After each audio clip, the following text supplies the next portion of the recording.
Bonjour à toutes et à tous, bienvenue dans cette nouvelle vidéo présentée par Popex. Aujourd'hui, nous allons aborder la distinction entre la gauche et la droite dans le monde politique. La classification gauche-droite apparaît le plus souvent comme une première grille de lecture et d'analyse pour comprendre les idéologies et les partis.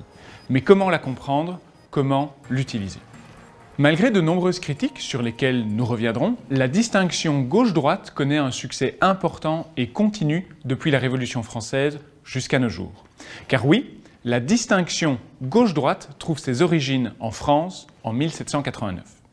Au sein de l'Assemblée nationale, une question se pose.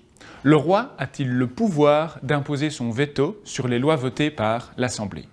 Les députés qui sont favorables au veto royal siègent à droite du président de séance. Ils souhaitent conserver un pouvoir royal significatif au sein du nouveau régime.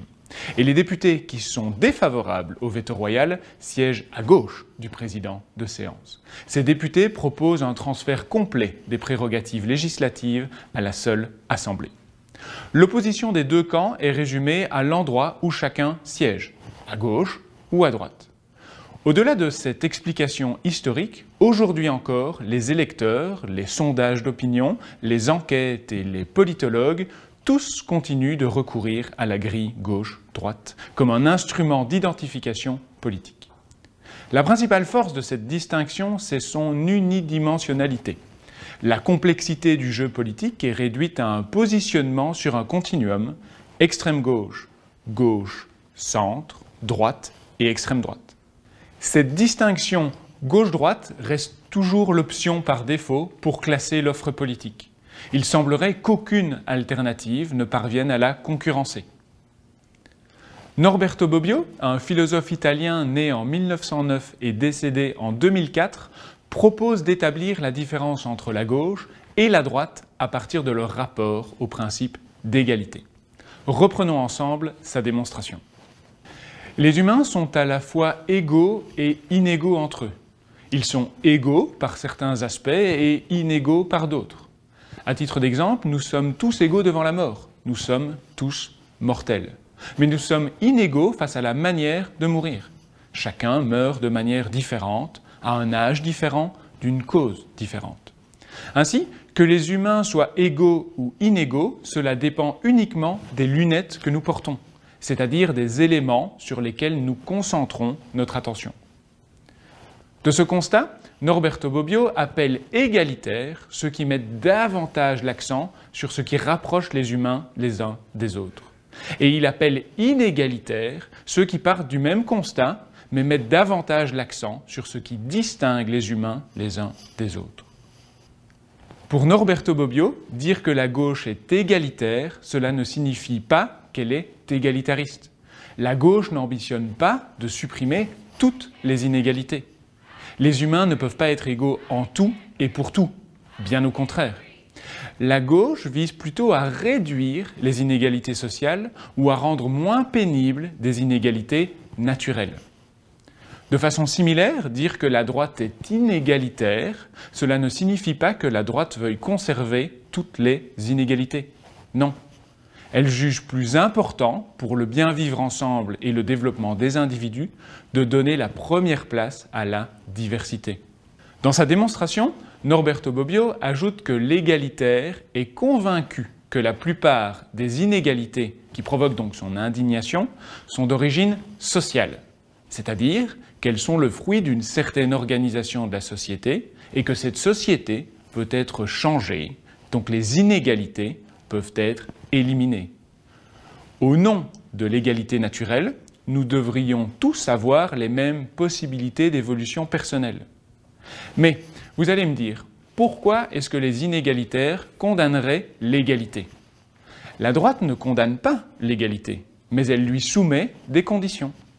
La droite reconnaît l'égalité de tous devant la loi, la droite reconnaît l'égalité de tous devant un bulletin de vote, mais selon Norberto Bobbio, la droite considère aussi qu'une dose d'inégalité est inévitable et parfois utile. Certains individus sont plus volontaires, certains individus seraient plus intelligents ou plus résistants à l'effort. La droite considère qu'il faudrait récompenser les plus courageux, les plus méritants. Et donc, si à droite, comme à gauche, tous les êtres humains méritent une égalité de départ, rien ne justifie, selon la droite, qu'à la fin, tous soient égaux à l'arrivée. Sinon, cela découragerait les plus volontaires. Ainsi, selon les inégalitaires, les inégalités sont d'origine naturelle et donc inévitables. Au nom de l'inégalité naturelle, l'inégalitaire condamne l'égalité sociale. Ce rapport à l'égalité qui fonderait l'opposition gauche-droite renvoie à des modes d'organisation et de gestion de la société différents. Les humains sont-ils davantage déterminés par leur milieu social ou par eux-mêmes?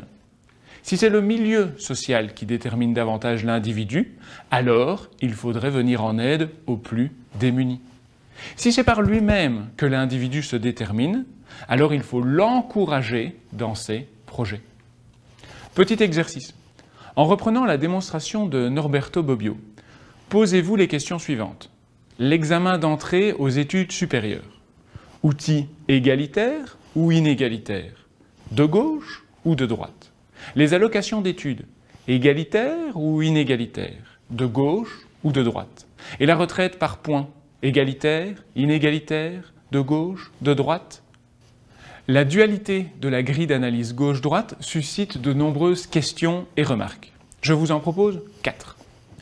Premièrement, la classification gauche-droite comparerait des pommes et des poires en proposant un seul plan de distinction, alors que les idéologies et les partis politiques se positionnent sur une multitude d'enjeux.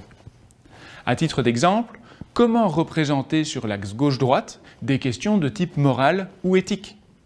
Qu'en est-il du débat sur le réchauffement climatique et les enjeux écologiques actuels? Deuxièmement, la classification gauche-droite varie en fonction des pays et des époques. À titre d'exemple, les partis socialistes européens actuels soutiennent l'économie de marché, qu'ils rejetaient pourtant initialement.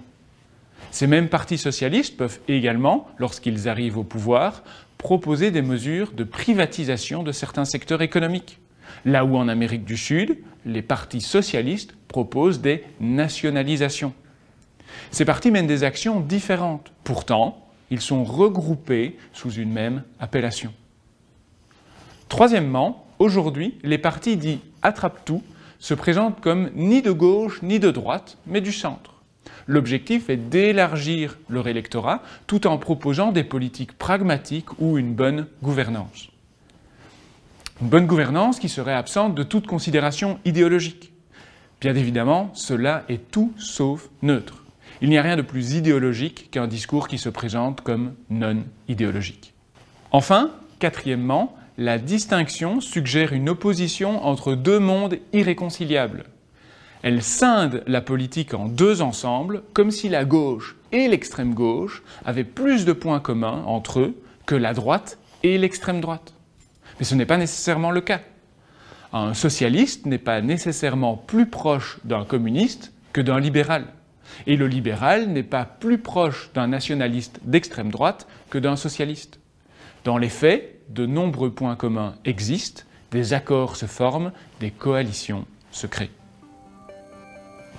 Maintenant que les cadres sont posés, à vous de vous les approprier, d'en discuter et d'en débattre afin de devenir les citoyennes et les citoyens de la société de demain.